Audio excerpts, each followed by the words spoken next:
We are live, and I want to welcome my great, amazing guest, the president of Head First Sales. Ladies and gentlemen, if you don't already know him, we can keep it that way. Or would you please give him a standing ovation, Mike Marchev? And Mike, just take 30 seconds. If somebody here has no idea who you are,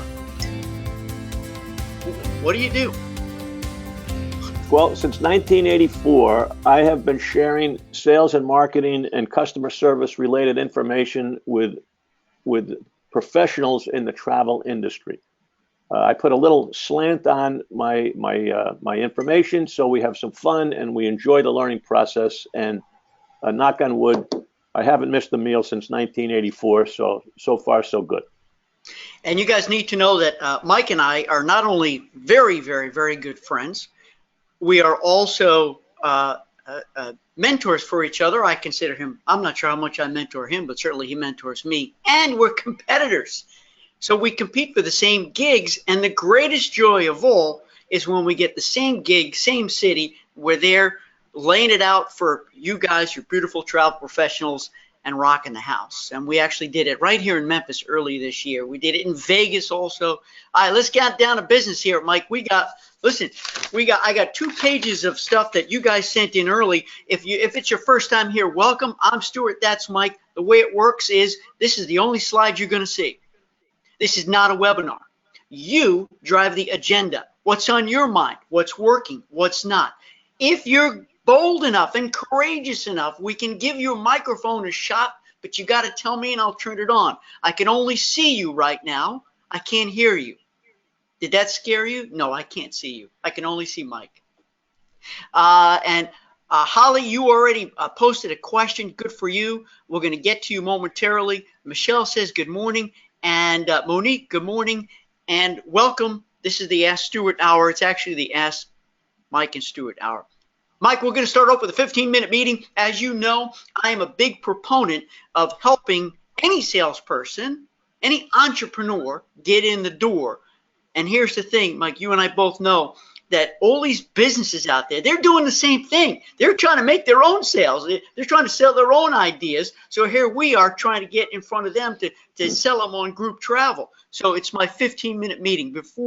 So Karen wants to know, and others too want to know, what do you say to get in the door? Give me your twist on it. Well, I think one of the most logical ways, and let's keep things simple, basic, fundamental, and logical, is that you come in off the street as a stranger in any kind of sale, any kind of selling, any kind of meeting. You really have an uphill battle. I strongly suggest you do a little due diligence, a little work, a little homework, a little research, and try to isolate what I call the hook. And the hook is nothing more than a common denominator. It's something that will link us together in some way, shape, or form. For example, if I find out that you graduated from the University of Massachusetts, so did I, that's a hook. If I find out that you have greyhound dogs, so did I, that's a hook. And people, in the first, jumping out of the blocks, in the first sentence, you've got to grab their attention, and there's no better way than doing that with the hook. If you wrote an article in a newspaper recently, the hook would be, I saw your article and I agree with what you said. Okay, there's the hook. So my short form, Stuart, is to find something that's common between the two of you to open up the dialogue. That will get you started. Now, there's more down the line, but that's my first tip. Yeah, I think it's great. The worst thing to do, because sometimes we learn better if we understand what we should not be doing. Worst thing to do, everybody, is you've got a wonderful group idea, and you send a novel to this person, expecting them to write back saying, hired, just go do it. That's never going to happen, friends. So I think Mike's idea is great. You could be referred, right? Hey, I'm a friend of Mike. He speaks very highly of you. You got 15 minutes. I want to learn more about you. Mike, I believe the key is just to disarm the conversation. Don't be threatening. Go in saying you're there to learn. I want to learn about you. I want to meet you. I want to hear your story. I want to give 3 super quick examples. There's this guy in Memphis here. He's the biggest wig in town. He's an amazing guy. This guy's first name is Jeremy. I sent him an email saying, hey, I'm a friend of Jen. She said, you're the guy to meet. I saw you just came out with a book. Got 15 minutes for me? Now, fast forward 2 years, we're best buds. Don Hudson, a Hall of Fame speaker. He doesn't know me from a hole in the wall. I said, Don, he's got no time for me. You got 15 minutes for me? I've read your books. You're amazing. You wrote with Ken Blanchard. Well, fast forward, Mike and I had lunch with him just a few months ago. And the third story is I kept seeing this guy going to the same meetings that I go to. The last one was a luncheon for the Society of Entrepreneurs. See, friends, I put myself in opportunity's way. I paid $25 to go to a lunch event for an organization I'm not a member of, and I kept seeing this guy. I finally figured out who he was and said, hey, John, I keep seeing you all over town. We got to meet. Now we're buds. And there you go. That's how it works. Hey, Stuart, I think that it's important that the people on the line today that realize that we practice what we preach. And when Stuart and everybody, the people who know me on the line know I'm a big fan of Arnold Waterways. Yep. Well, the way that happened was Stuart took a ride on a river cruise. I always wanted to. Stuart came back and said what a great time he had. I wrote a letter to the vice president of Arnold Waterways. And in the first sentence was the hook. And I said, my good friend Stuart Cohen just returned from a trip and he just can't stop raving about it. Mm-hmm. Well, if you open up a sentence like that, I can virtually guarantee you're going to read, and if you know Stuart Cohen, if there's a hook there, you are going to go to the next sentence. Yeah.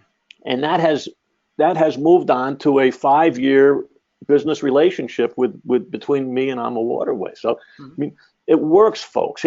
We're not just suggesting, hey, listen to this, have a laugh, have a great time. It's Tuesday morning, life is grand. Mm-hmm. This stuff works. Mm-hmm. And if you want to grow your business, then you have to do something that works. Mm-hmm. And this works. That's awesome. And I appreciate it. I want to have one more thing to show where the payoff was, okay? Not only do I have new friends, but it's led to business because this guy, Jeremy, actually referred me for speaking gigs. So it turned into a very big payday for me. I did this with the Memphis Convention Business Bureau. I didn't know a soul there. I asked for a 15-minute meeting with the CMO. I got it. Fast forward, I was their keynoter at their annual event. So friends, just put yourself in opportunity's way. Don't go in selling anything except your interest in learning more about them, and things happen. And I just caveat there, Stuart, this doesn't always work. Right. Okay, this is not 100% shoe-in. Okay, so I don't want to be misinterpreted. I did what Mike said; it didn't work. Well, join the club. You know. So there's 2 reasons why it may not work. Number 1, they're too busy. They don't care. They've got no time. They've got a busy life, so the timing is bad.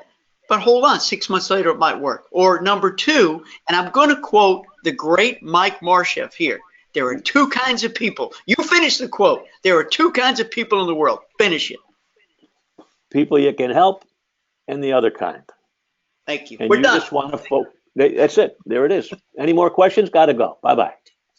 Hey, before we go to the next question from Holly, who just typed it in, we're really glad you're here. We're going to try to get to all of your questions that were sent in advance and that you guys are typing in right now. We do have try to get a quick poll in also. Mike has we just have so much good stuff going on, but I want to make 2 big announcements. If you don't already know, the Group Sales Success Summit, hopefully you guys are all signed up. We have just surpassed 1,826 agents signed up, which is 826 more than I thought we'd ever achieve. So this is going to be an epic event. Mike, you are a keynoter. You're speaking at the event. And also, Mike, as you know, we've gone from 7 days to 10 days to give everybody more time to absorb all the content, to hear all the speeches. Okay. Hey, Holly Stuart, says, yes. Wait a minute, Stuart, before we get to Holly. This is another example, folks, of an entrepreneur in motion. That Stuart had an idea. That's all he had. He saw something on the internet. It stimulated his thinking. He got the idea and he said, I am going to try this. He didn't know if it was going to work or not. Fast forward, over 1,800 agents registered for his idea. Message to you, try stuff. Get an idea, put it into motion, and try stuff. Mm-hmm. As Tom Peters, the famous writer who wrote In Search of Excellence back in the 70s, he said it's amazing to him how many people in the oil business fail to get the message that in order to strike oil, you have to dig a hole. Yeah. In order for you to be successful, you have to do something. Yeah. And I'm going to say, do anything. Mm-hmm. Just do more of what you're doing, mm-hmm. and good things are going to happen. I salute Stuart. 1,800, that's incredible. Yeah. That's incredible. I'm excited. I lost $1,000 on that bet. I won't acknowledge Karen, who's putting herself out there. She is sending an email blast out to all of these organizations in town and people who have clubs, and she's putting herself out there as a speaker. Hey, if you need a specialist in luxury travel, I have a speech called Luxury Travel Trends, What's Going On. And she also has an affinity for gardening and other hobbies. So friends, put yourself out there. The worst thing that can happen is that they say yes, and you go, uh-oh, I got to figure out what to do. And that's what I did with this summit.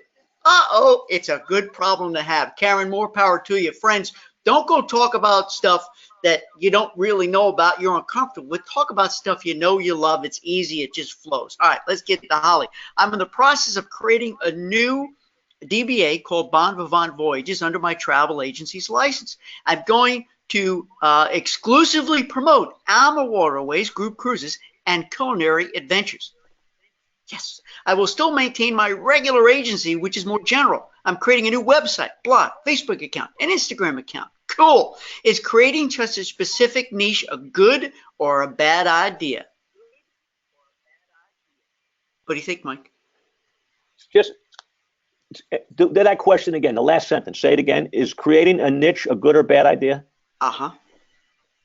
Yeah, it's an excellent idea. An absolute excellent idea. And my single advice to Holly at this point is this. Websites are a dime a dozen.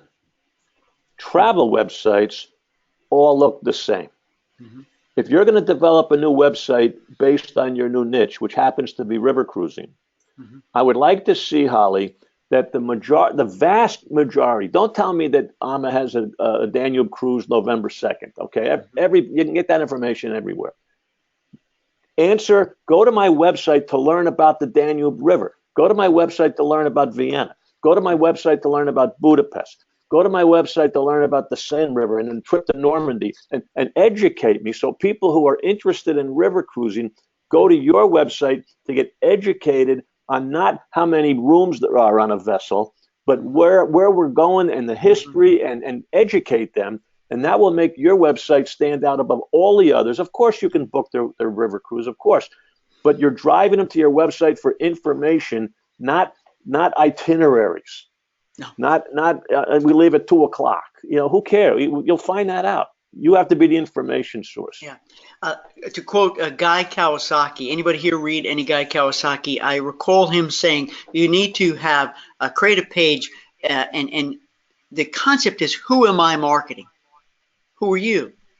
Don't give me the same, regurgitate the same nonsense I can get 50,000 other places. Who are you? Because that stateroom on Harmony of the Seas, stateroom 2602, I can buy 50,000 other places. Right. But I can't get you. And especially with a group, and man, I'm getting slightly off course here, but Mike, you hear me say this all the time. When you're in the group business, friends, you can't boil it down to price. If you do, you're going to lose your shirt, you're going to lose your hair, you're going to lose sleep, you're going to lose money, you're going to lose the business because somebody else is going to beat you by $1. You got to charge more because you're going to create a package. Do not sell the off-the-shelf, bare-bones, stripped-down product, especially when it comes to groups. I'll follow up with Holly. She said, should I join BNI? I don't know. It's up to you, Holly. If you think it's an opportunity, more importantly, if you want to make that time commitment, for me personally, I am unable to make that time commitment because you can't miss meetings. And I'm not a good rule follower. I also travel a lot for business cyclically, and I'd miss too many meetings. So I don't know if you have any experience with that, Mike. I know some agents do it and love it, some don't. Well, yeah, I was going to say that. Is some swear by it, some say it's a waste of time, but the question you want to ask yourself: you walk into a room filled with people and go over and stand in a corner, that's going to be a wasted hour. So I say internally, are you prepared to get out of your shell, to go meet people, to get interested in the people in the room? And if you say it doesn't work, I'm saying, well, maybe you need to polish up your networking or social skills a little bit. Maybe it's your fault, not the BNI organization's fault. That being said, some people, they don't find any merit at all to it, and some people swear by it. So I would say if you're a social animal, I would say give it a shot. Yeah. Well, also each BNI chapter have a different sort of makeup, right? There are some, because I know there are many, many, many here in Memphis, and I've been an invited guest to some of them. I have, and I've enjoyed it very much. Everyone practices their elevator speech. It's great. I think you have 3 minutes or 60 seconds to tell your story. It's great practice, if nothing else. But what if you're in a group that has a lot of other business people who deal with large companies, and there's opportunities for incentives? I mean, so pick your club carefully. Michelle says, I live in a very small town. Hi, Michelle. Thanks for joining us. I live in a very small town, population 7,000, and have tried putting together a number of groups, very small groups, and mainly weddings. Are the only thing I can seem to get together. Okay, so the only thing she seems to get together are small groups and weddings. I am a member of the chamber. I've spoken at Lions clubs, women's wellness events, etc., which is cool, and don't seem to have any luck. Any ideas? I live, breathe, and speak travel 24/7. Mike, any ideas? Well, yeah, and I don't know. I don't know the specifics, but maybe you should stop speaking about travel. Maybe you're talking too much about travel, and it sounds like you're. I don't know.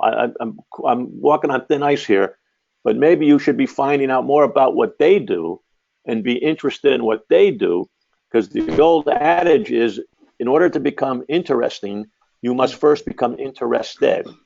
So if you get out of your world into their world, maybe you'll find some better results. But without knowing the particular situation and the personality of this particular agent, I don't know. But anyone who's ever interested in me, I like you.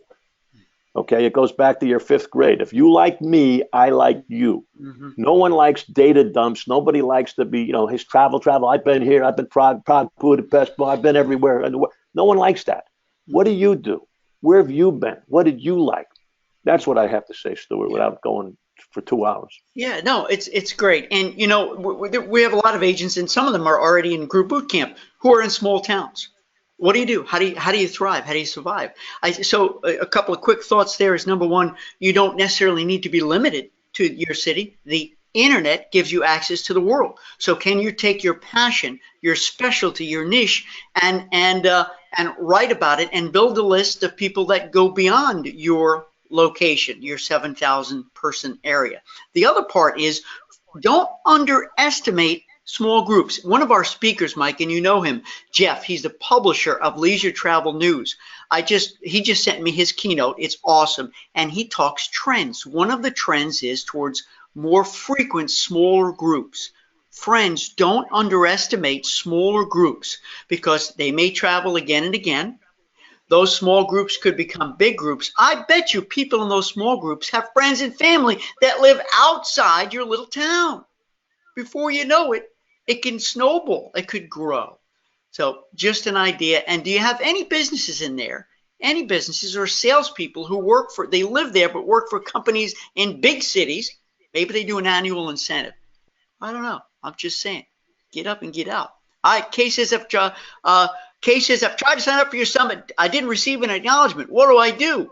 Oh, I'd get a hold of the people running this summit here, and I'd say, hey, Cohen, what's going on? Hey, Kay, I'll check your email address out. But yeah, everybody, it's a double opt-in. If you want into the summit, You sign up, you subscribe, and you're going to get an automatic instant email that confirms that you want in. So, Kay, I will check you out. And if anybody else is having that problem, let me know. It's probably an email situation with the spam and the junk and all that kind of nonsense, which, you know, what are you going to do? Ann says, Mike Stewart, I have 3 wine festivals in October and 2 I will be attending as a vendor. Well, that's great. You're getting up, you're getting out there, Ann. And if you're going to a festival, don't just put a little fishbowl out and offer candy. You come up with right, Mike? So many people say I invest in these big shows. I go to festivals and I walk away with 3 business cards, but I've given out 1,000. Well, people take your card and they go ka-ching. It's got to be more engagement. You've got to figure out a way. There's thousands of people passing you by. What's going to be at your table at your booth? My suggestion is give out free stuff. Well, Stuart, how can I give out a free vacation? You don't. Give out, and this I learned from Mike, create a 1-page special report, PDF, and say, hey, can I send this to you? The 5 best packing tips when you go on a river cruise. Let me take your email address. Don't give them your card. They're not going to call you. You get their card. Add them to your list. Any thoughts, Mike? Yeah, just that trade shows very intrigue me because every industry has them. They spend all kinds of money to get the booth, get to the arena, set up, and then you look, and most of the people are not engaging. They're just kind of standing there looking bored.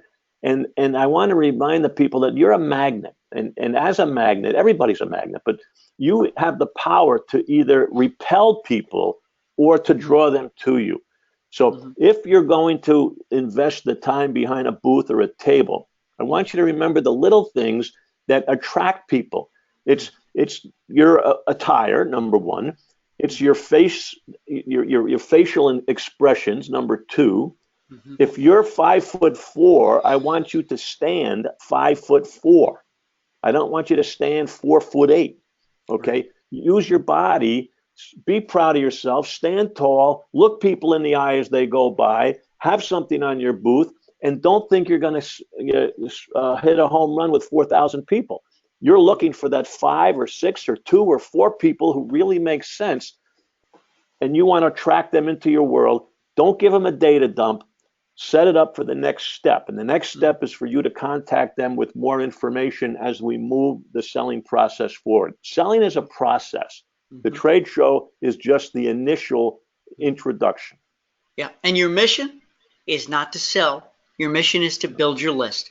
Get people on your list. And friends, the only reason why somebody's going to want to get on your list, on yet another list, okay, is if they need a reason to like it. They need to be impressed with you. You need to know more than them. And if you're a generalist, big deal. But if you're a specialist, truly a big deal. Hey, you're the best at Alaska. You're the best at river cruise. You're the best at gardening groups. Be proud of your niche and give me a reason to follow you. Stuart, I was asked yesterday, and I hope I'm not speaking out of school here. I was asked just yesterday of this summit, group sales summit, success summit you're putting on. They said, "What's in it for Stuart? Why is he doing this? What's in it for him?" Yeah. And I said, "Well, this is a system. What's in it for Stuart is that he gets 1,800 people who have raised their hand, indicating that they're interested in growing their business." So the answer to the question is a list. That's what's in it for Stuart. He's not making any money on this. This is a free offering, but he now has a list for people to follow up. And not everybody's going to be interested in his follow-up, but they will have a shot to be interested in his follow-up. The same thing happens with you in your trade show. And if the Success Summit didn't fly, it would have been the Success Workshop. And if that didn't fly, it would have been the Success Seminar until he found the wording, the verbiage that made sense to the population.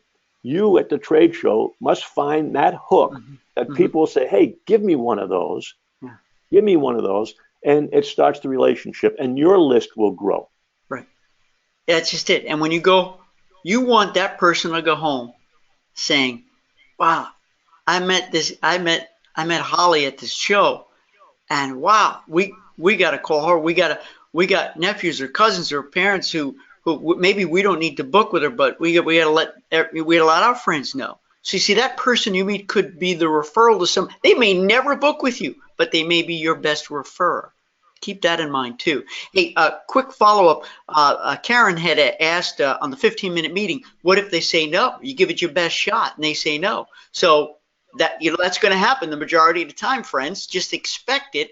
And as Tom Peters says, Tom Peters, when he talks about selling more, don't be disappointed. Don't be discouraged when you get the no. And all you are now, Karen, is selling them on the idea of a 15-minute meeting. And they could say no. You want to improve your batting average. But let me say one thing, everybody. If they say no, here's what I do. I take out my handy dandy note card and I write a hand note saying, hey, Joe, I know you're busy right now, but it would give me such pleasure to allow me to buy you coffee. Just give me 15 minutes. I'm on standby for when your schedule clears. Holy cow. How many people do handwritten notes these days? Too few. You'll stand out. Mike? Well, the analogy I wanted to call, it flashed into my mind, Karen, was that when you walk into a department store, when the salesman asks for their 2 seconds of his 15-minute meeting, your initial knee-jerk reaction is, no, I'm just looking. You say no right out of the blocks. And yet, I bet a huge percentage of people who walk into that store walk out with a bag filled with merchandise. Mm-hmm. But the first response is no. Mm-hmm. And I think when you approach somebody, you should expect the first response to be no. Mm-hmm. And remember, I've preached this for 30 years, 50% of salespeople stop after the first no. 25% quit after the second no, and most relationships are established over time. Mm-hmm. So as Stuart says, he got a no, he had the next step, which was a card. And the next step, if it's a good idea, it's going to be evergreen. So you go back over time if you want to pursue that opportunity. But you don't quit after the first no. I mean, we'd be starving as sales professionals for the last 30 years. I said, I haven't missed a meal yet. And it's not because I responded, no, I'm out of here. Nobody wants me. What's wrong with me? What am I doing wrong? Right. You got to lose that. It's not personal. It's business. No, not personal. Mike, I could probably say this, and you'd probably agree with me. And I know there's a Dale Carnegie quote in there somewhere about true salesmanship starts when the prospect says no. But as an entrepreneur, I get when I believe that I can help this person or these people, the greatest rush I get as an entrepreneur is hearing the no, because then I got to go back and I got to step it up. Maybe I don't know. I'm selling my idea versus understanding their needs, their problem. Remember, friends, group travel in our case, let's bring it home now. It solves a problem. Okay, group travel solves a problem. Mike does an annual cruise event in January where he does training for agents. What's the problem? Well, these agents who come want a piece of Mike, and Mike wants a piece of them to help them grow. Okay? Any product, this mug. I bought this mug because it solved my problem. If I didn't have the mug, I'd have coffee all over my lap. Group travel, it could be a fundraiser. It could be an incentive group to reward the top producers. Group travel always solves a problem. Nancy says, and Nancy does. You got a comment, Mike? Well, I was just going to say that if the people on the line today, if you have not heard the word no at least 5 times last week, then you ought to find out what you're not doing enough of what you're supposed to be doing. I mean, you're not hearing enough no's, and there's going to be more no's than yeses. But one of your big problems, folks, and shoot me for this, you're not hearing no enough. Yeah. Because you're not asking enough. You're not contacting enough. You're not putting yourself out there enough. And when you do, you're going to get no's, but you're going to get a few yeses, and life is going to be good. Go ahead. Sorry, Stuart. Yep, that's all right. Nancy, who I know does a lot of festivals. Hi, Stuart. Hello again, Mike. I had 50 leads from a recent event I attended as a vendor. Listen up, everybody. I love anecdotes. Can't spell the word, but I love them just the same. The Blues Festival was co-sponsored by an adventure travel tour operator. yay, and have ordered personal thank you cards. Need time and management skills as always. Have coaches interested in working for me. Want to know how and where to find qualified administrative assistants to help for less to help with data entry. Any ideas? Interesting, Nancy. So we have two things here. Nancy has gone to festivals and she's walked away with a lot of leads because I know your plan, Nancy. You're out there, you're giving out information, you're helping people, you're building your list, and you do a lot of groups, and it's magnificent. I'm on your list. I love getting your stuff. The other thing is it's great. How do you get help? So in my case, and Mike too, we do as much of our website stuff we can, but we've got the best web designer in the world, and she's not on salary, but we pay her by the hour, and she delivers because we're better off paying that fee. I don't cut my grass. I pay my stepson to cut the grass because I got better things to do with my time. So if you need somebody to help with admin stuff, man, I'd go to the chamber. I'd go to schools who have college students who are looking for part-time gigs, maybe even Fiverr.com, Fiverr, if you need something designed or something written. But I've got to believe locally there's someplace, even an HR company, a human resource company that's got people who love to temp, people who just like putting in a couple hours here and there. Any thoughts, Mike? Well, by choice, I chose a career that didn't have employees. Okay, I didn't particularly want to get huge and have employees, but I think the answer to that question is because you can't do everything yourself, especially when you're growing. We understand that. Yeah. But that's where kind of like the BNI comes into play, or a networking event where you go in there with a question of, who do you use? How do you handle a situation like this? Right. And somebody, oh man, I have a person. Stuart put me onto this graphic artist. She's wonderful. But who do you use, Stuart? Oh, I use so and so. Give her a buzz. So, all referrals aren't good referrals, but I would go the referral chain. And here's another thing: people like to be applauded. If you spot somebody in your marketplace that you feel is doing a good job, a waitress, a barber, someone at the bank, you just tell them, you acknowledge them and say, you're really good at what you do. And if you ever decide to change, here's my card, give me a call. So you didn't offer them a job. You just said, you're good. And I like good people. And if you're ever looking around, give me a call. And you go look for people like that. They're out there. They don't grow on trees, don't get me wrong, but they're out there. And I would be out looking for people to help you actively. And who do you use and what do you do? And make a few phone calls, and don't do anything rash, because if you hook up with the wrong person, it's tough to get rid of them. Yeah. And same thing, this is what we want in our business. We want referrals. You travel professionals, you want referrals too.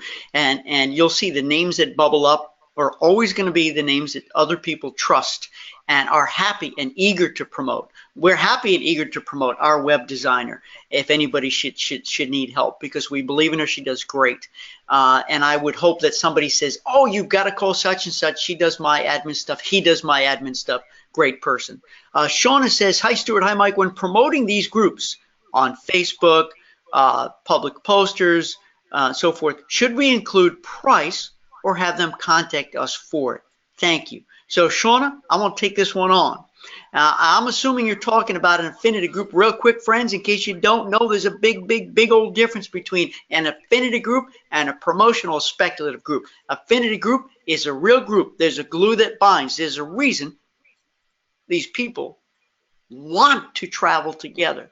A speculative group is when you get a good deal from a vendor, from a supplier, and you put it out there and you sell into group space. So the reason why people book that is because, oh, wow, that's when we want to go. That's a good deal. It's a destination. So even that's a big ask. But you're never going to mention the word group, because those people are just going with their family or as a couple. Different things. So, Shauna, your question is, do you put the price out? Well, if it's a promotional or speculative group, sometimes you do. Or I kind of like the intrigue concept. Call for price. But I hope it's not just about price, because Mike will tell you this too. In this business, we can't sell just on price, or else you have no value, friends. You, the travel agent, have no value if you boil it down to price only, because somebody will beat you for a buck. and that client will leave even before you've had a chance to get their last name. Okay, so especially for affinity groups, you got to do my group launch sequence. There's no way we have time to go through it now, but you want to roll it out in a systematic, proficient, beautiful, magnificent process, and you do not give the price until my boot campers who are on right now, Mike, they know this. My boot campers know you do not reveal the price until that very last presentation. Because group launch sequence is when you have a series of events, when you do the promotions before you open up for sale. Listen to me carefully. You do all the promotions before you. So you want to create, and this really boils it down. You want to do so much promotions, remove all the fears, generate the excitement, the anticipation, because they want to wait for the big price reveal. People are lined up outside the door. What do you think restaurants do? What do you think book releases do? They do the same thing. All right, so the answer then, Shauna, is no. Don't put the price out there. Mike, any thoughts? Well, this is not my area of expertise, but as a consumer, I find myself seeing a promotional piece, and I want to know the cost. I want to know if I want to know if it's in my ballpark. And I think one strategy for using price is to eliminate a lot of people from wasting your time. That if they think an item's going to be in the $20 range, and you immediately tell me it's in the $500 range, well, I'm not going to be asking for your information because I'm eliminating myself. So if you give me an idea that this cruise is in the range of $20,000 or $5,000 or $2,000, that will eliminate the people looking for the $100 one. So sometimes putting a price can help you focus on people who can afford your service. Whereas if you don't, you could have 1,000 people waiting, and then at the end you say it's going to be $2,000. Oh, forget about that. I'm out of here. And you just wasted a lot of time. So there's two ways to look at that. And I'm not the guy to talk to. Well, I will tell you this too. When I did and my boot campers know this, that when I did a partial ship charter on the Amor Christina, okay, I did it for friends and family, and I did my group launch sequence. I wanted all my boot camp members to see how I did it. I didn't even tell the price to my mom, but here's a counterpoint, okay? Because I had a series of presentations, anybody who came to all the presentations I knew were sticking around, they'd be a good shot to buy. Anybody who left after the first, left after the second, they're gone. They had no interest. They don't even want to hear the price. So they didn't sign up because it had nothing to do with price. It just wasn't for them. But when you're talking river cruise with pre and post, people go, I think, especially that kind of a trip, Mike, they go online, they go, these river cruises, man, that could be 10 grand, that could be 50, that could be 16 grand, hon. Okay, we're in. Oh, no, we're not. They're gone. Now, clearly, if you guys are marketing a trip where nobody will have a clue, it's up to you. Maybe give an idea, give a budget range. But frankly, if you do these promotions, they'll filter themselves out. And at the end, it's the sales funnel. It's the sales process. The people who stick with you are the people who are going to buy. And I want to bring in Molly, who's a member of boot camp. She and her husband are going to go on this trip to Antarctica. And she wants to do the same thing, kind of like I did. Like you do, Mike, with your cruise too. You go on cruises you want to go on. She wants to go on it, and she wants to launch it to family and friends. And she's like, well, this is big. It's big time. How do I do it? And Molly, listen to me. Group launch sequence. Just let all your friends and family know, and their friends and family know, with only one rule, since this is your vacation. If they want to travel with their friends and family, they have to be fun and interesting, right, Mike? I did that for my group. If you're not fun and interesting, no matter how much money you want to pay me, you cannot come on my group trip. You cannot come on my vacation. It was funny, but it was real. So, Molly, you got to do the sequence. And they may have no idea in price. So what you can say, friends, and then we're going to move on because we've got a ton of comments here. We're going to rifle through as many as we can. This is so exciting. Thank you for joining us, friends. Is that when somebody said, well, Stuart, everyone's going to want to know the price. Everyone's going to ask, like my mom, right? See it. She's like, can you give me an idea how much? I said, Mom, It's going to be more than this and less than this. That's as much as I said. But here's what you say, because I was playing games with her. What you want to say, friends, is I am negotiating on your behalf because this is a group. I'm an expert negotiator to put together a very special package. Now, you'll pay more because I'm going to make it more inclusive. Listen to me, everybody. I didn't say all inclusive. I said more inclusive because in the long run, I'm going to save you a lot of money. So all the pricing will be finalized on June 7th, which is the last day of our promotions and the day before we open up for sale. Stick around. Trust me on this. It'll all be finalized then. Don't tell them you're not going to give it to them. Tell them it'll be finalized. All right, here we go. Kyle says, here we go. Everybody got so many people typing in, Mike. If going to speak, ask them what they need. Okay, we're going back to the 15-minute meeting. Then research and create a short presentation for them. Or maybe it's not a 15-minute meeting. Maybe it's going to a club and association and positioning yourself as an expert speaker. Then research and create a short presentation for them. Or as you said, create and present several topics not in your industry and let them select the one that they want you to present. And Kyle, that's a great idea. And Mike, for me as a speaker, I send out emails to my past clients and to potential clients, companies that have never booked me to speak before. And I say, hey, I know you've got the big conference coming up. I have some ideas. Can I share my idea document with you? Remember that, Mike? I put together a one-page PDF, an idea document. I put out some zingers there. And you know what? I went fishing with that and it worked. People said, I like idea number 4. You see? You're sharing ideas and then a bullet point what you're going to share. I don't know if you do that kind of stuff, Mike, or have any comment with Kyle. Well, the presentation is by far and away the most effective way to introduce yourself to a large number of people in a very short order, and yet it gives people little intrepidation. So if you go in and say, look, I'm going to talk about the 3 trends that are hitting the industry today, the 3 inputs, the 3 points, the 3 destinations, whatever it is, pick 3. Mm-hmm. And then you're going to open up the questions.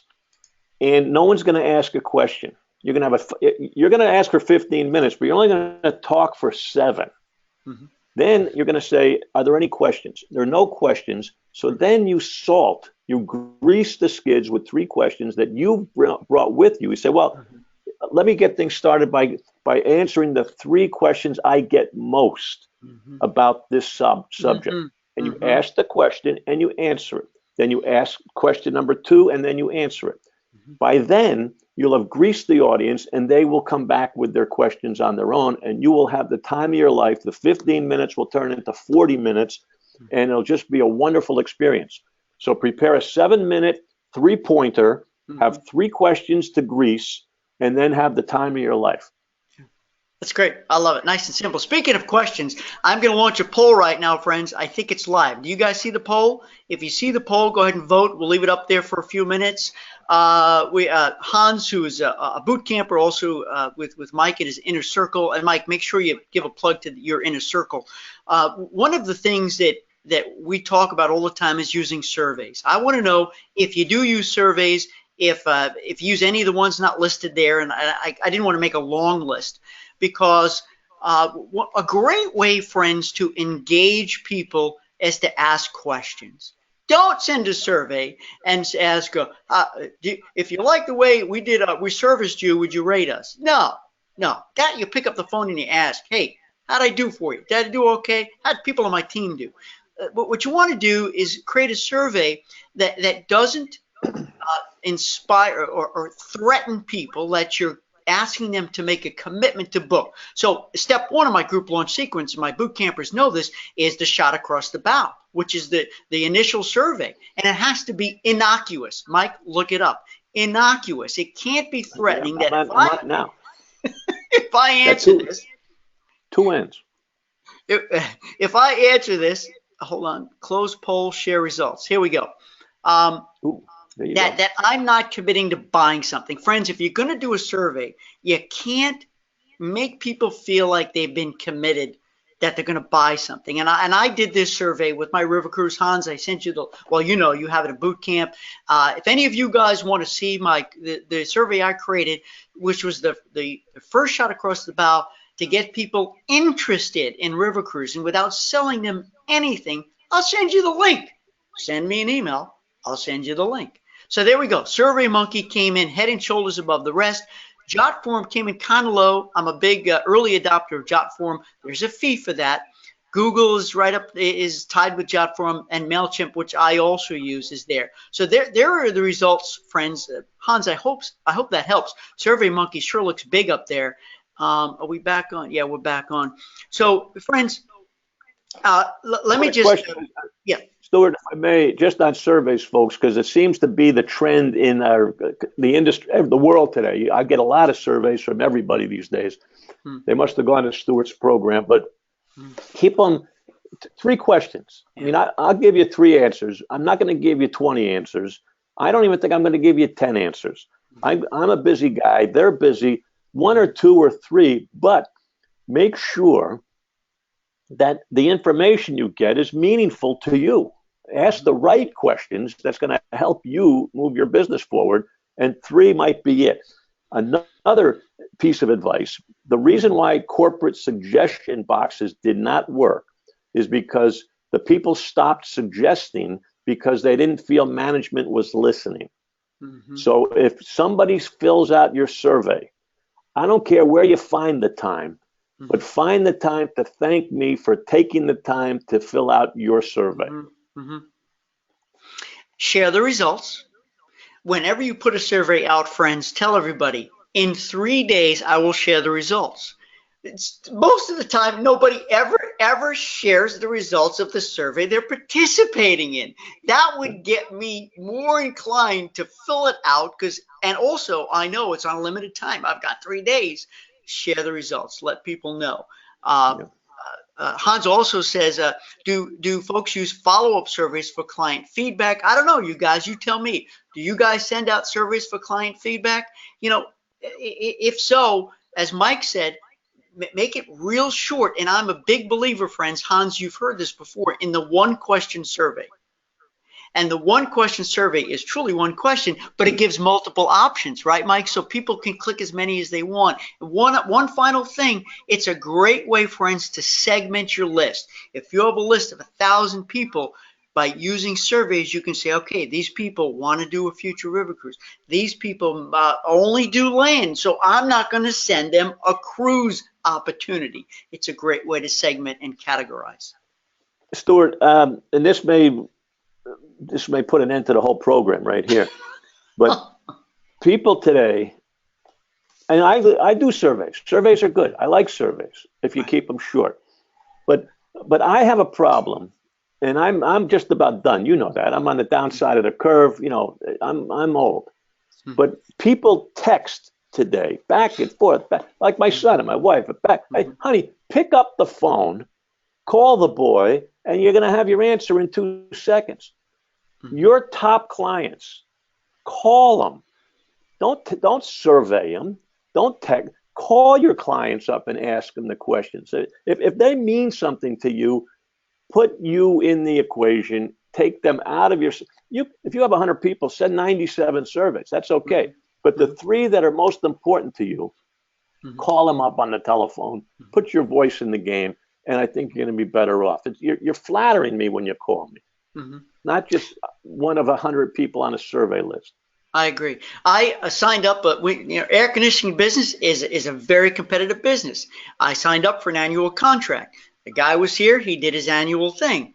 Now every day I get a toll-free number calling me, an automated robot call to rate the service. You know what, Conway? If you really cared enough, you'd pick up the phone. Look, hold on. Look, this is called a telephone, and I'm happy to answer your questions. But obviously, I'm part of a system that's automatic. You don't really care. All right, here we go. We got 10 minutes left, friends. Mike, we'll see if we can get through as much as we can. Listen, friends, I just want to give Mike just a second, because you do an enormous amount in our industry. You're part of the Group Sales Success Summit. You and I have taken the stage together. We've done a lot. We have a ton of webinars. And by the way, you go to my YouTube channel, you can see some of the webinars we've done together, like the holiday coaching thing. But just tell everybody what Inner Circle is. If they have interest, they can touch base with you. I've been in the business since '84. It's just not a data dump. I have a lot of information, a lot of experience, a lot of wealth to share with agents for those who are interested. And I started an Inner Circle Club. Hans is on the line today. He's a member of the club. He sent me a draft flyer yesterday. He says, Mike, will you take a look at this? Of course, I'll take a look at it. They use me as kind of a third pair of eyes. It's a sales and marketing club. It's a membership club. And if anyone's interested in finding out what are the features and the benefits of joining my little group, we have about 100 people in the group. We can use a few more happening people, fun people. Send me an email, mike@mikemarchev.com, and I'll be happy to let you know what you can consider moving forward. Okay. So it's just people who get together. We have a club. We meet every 2 weeks on the phone, like a webinar like this. And we have a website with all kinds of information available to the agents. And it's kind of a nice little club.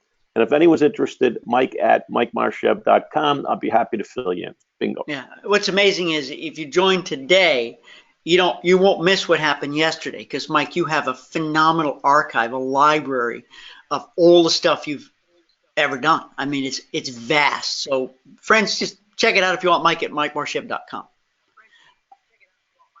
Rodney says, every sales meeting for the last 6 years, which is 100 a week, is archived. So it's all there. It's loaded there. Yeah, it's amazing. Really amazing. Brilliant. Okay, Rodney says, any suggestions on how to find Pied Pipers to develop groups? Rodney, I got to tell you, that's probably the #1 biggest question. And I'm going to give you a real short answer. My suggestion is don't go out looking for them. Create them. Mold them. Because most of these people don't know that they're Pied Pipers or that they're group leaders. They don't necessarily have to be the head honcho at an organization. You want to look for the keyword, write this down, influencers. The influencer in that organization, that association, that group, that club, that company, that's your group leader. That's your Pied Piper. And you may not even want to call them. Don't give them a name, because they may not want the title, because they have their own life. They're busy. The kid's got the flu. Things are happening in their world, but you and I both know that they're going to be your Pied Piper, your group leader. Also, one other tip, Rodney, don't go to them. Make sure they can find you.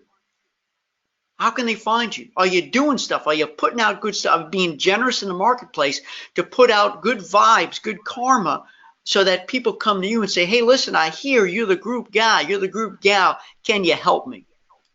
Nancy says, by the way, I gave away $50 certificates towards a local and $200 towards a global adventure. So Nancy, who did that wine festival, the blues festival we talked about before, as a hook, she gave away gift certificate, a chance to win gift certificates. I love it. Ann says, I'll be having a drawing for a tote bag by guessing the correct number of wine corks in a bowl. I love it. Great way to check people at a booth. Monique says, how do we get a copy of your group launch guide? You pay $700 and you join boot camp. Look, Monique, I love you for being here. But here's the thing. What if a client said to you, Monique, okay, tell me exactly how to block and manage and do this group. Would you just give me the information, but I'm not going to book it through you? Now, of course, Monique, you're not going to do that. That's your business. That's your living. That's your specialty. That's what people hire you to do. And Monique, people hire me to teach them stuff like group launch sequence. I love you to pieces, but it'd be wrong if I gave it to you free, because I wouldn't want you to give away your expertise free. Mike, is that okay? Am I being loving but being honest? Yeah, no, that's you have to eat regularly. I mean, that's what you do. That's what you do. But I salute the person who asked. I mean, you have to ask questions. You're going to get information, but in this case, that's your product. No, you're good. Yeah. Linda says, so do I do a trade? I do a trade show once a year. I have a Plinko game that people play, and they win a pen or a bag with my name on it. I give it away, a gift basket, and they have to sign up to win, so I get their email address. Any other ideas? I just want to say that kind of stuff is good. It's cutesy. It doesn't mean that those people are necessarily qualified. Yes, you're going to get a list. You're going to send them an email, and they could opt out, or maybe they'll stay in. My point is, wouldn't it be great for them to sign up for a real good reason? A really good reason, because they want to follow you. They think, hey, you're cool. I want to be on your list, and I want the free PDF. So that's good, but you may not get a quality list, but it's fun because it may help to engage people. Kay says, do you have them sign a sheet with an email, or how do you get their contact? So my guess is, without opening up this question to everybody who's in the group here, when you work in a trade show, you can have a little sign-up list, or you just ask them and you'll write it down. Giving out cards, friends, and unless there's a special offer, there's something special here. Go to this website to download the free PDF, because they'll still have to enter their email address. Remember, you always want to capture something. You can do it any which way. Most people walking a festival don't have a business card. You want to capture it written. So when someone does hand you a card at a trade show, make the effort to take your pen, flip it over, make some kind of a note that you can associate that card with a person who asked a question, which will personalize it. Rather than just take a card, throw it in a barrel, you're not saluting the person. But if you make a little note on the back of the card, it's another sign that this person's important to you. Yep, I love it. Good stuff. Marilyn says, I learned from a Continental Airlines, I remember them, executive that no usually means not now. Stuart's personal note is our follow-up that gets the yes eventually. So she was commenting on sending out that note card, even for people who can't meet with you at the time. Sometimes it'll come around, it'll turn around. Thank you, Marilyn, for supporting that. Pam says, I'm thinking about visiting with local businesses with a copy of my newsletter and maybe a small gift. Just to introduce myself. Is that a good idea? Pam, it's a good idea, but make that at the end of the conversation. Do it at the end. If you do it too early, they're going to think you're selling something. Stuart, very quickly, because I'm looking at the clock, it's almost 12 noon here, that I this morning, this very morning, ladies and gentlemen, I drafted a letter to unknown people, or to people like both unknown and known, who hire speakers, who could put together a group, for example, if you put your name in it. And I'm not going to show it today because we don't have enough time, but I asked Stuart, I said, if you have time, let's show this letter to show the rationale behind my verbiage and my layout, my graphic design. If anybody on the line today wants a copy of that to see what I did this morning for me so I can eat regularly, send me an email at MikeMarchev.com, and I'll just hit a button and I'll shoot back this PDF to you with a little explanation. No, don't show it, Stuart. I don't want to show it because I want them to come and get it. Take it off, Stuart. Get it. You get a copy I'll send you that letter. Yeah, and I'll send it to you to show you, because there's a couple of things in there that I think you can use when they say no to you. This could be your follow-up piece after they say no to a meeting. So just to stimulate your thinking, and I just didn't want to tease you with that, but I did it this morning for me. If you want a copy, send me an email and I'll shoot you a copy. Okay, very nice. Thank you. Kim says, for a temp person, there's an app for day workers. I didn't know that. There's an app that you can download. You can find day workers. Super cool. Michelle says, yes, it's Affinity, not Infinity. LOL. Infinity is for Buzz Lightyear or the car.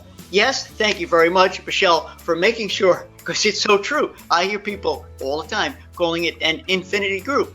Well, that's lovely. That means it's going to go on for an ever and ever, or it's all about a car. But it's Affinity. Thank you, Michelle. Let me see. Michelle says, Stuart said it right, by the way, but so many agents say it wrong, which makes me cringe. I forget what that conversation was. See, we got so much going on now. I think it's about getting in the door and not selling yourself, but learning about people. Sarah says, hey, Sarah. Sarah's a new boot camper. If the price is in line with the perceived value and they've been interested all along, then price should not be the obstacle. I agree. I know that people who could not afford my river cruise are not going to attend the sessions because it was going to be out of the ballpark. And Sarah says, did the launch sequence for the first group using Stuart's method. So here's Sarah saying this. I did the launch sequence for the first group using Stuart's methods. Had 30 staterooms on hold, almost sold out. I remember you told me, I think you sold 23 of the 30 on the one day you opened for sale. 20. Okay. And did the price and gave it immediately. So, and Sarah said she's got, she just added 15 more rooms to the group because it's going so well. All right, so here's the deal, friends. we're 30 seconds away for time. And one thing about me and Mike and I, is that we start on time, we end on time, because we respect the fact that you've invested this time with us. So there's more questions here. I'm going to download these questions and I'm going to answer them in the, why don't you guys, in the Group Sales Success Summit webpage, say that 3 times fast. And Mike and I will take on these questions. We'll answer them there. Mike, any parting words for our fine feathered friends who've joined us today? No. I enjoyed playing a role. I hope I didn't talk too much, Stuart, and step on you, but ask me anytime. It's always a pleasure. Well, I had you on mute the whole time, so always thought it was this. Hey, everybody, thanks for being here. Happy sales. Watch. If I didn't get your question answered, check the Summit page. Give me a couple of days, folks. We got a lot going on here. I thank you for being here. Happy sales. Bye, Mike. Thanks again.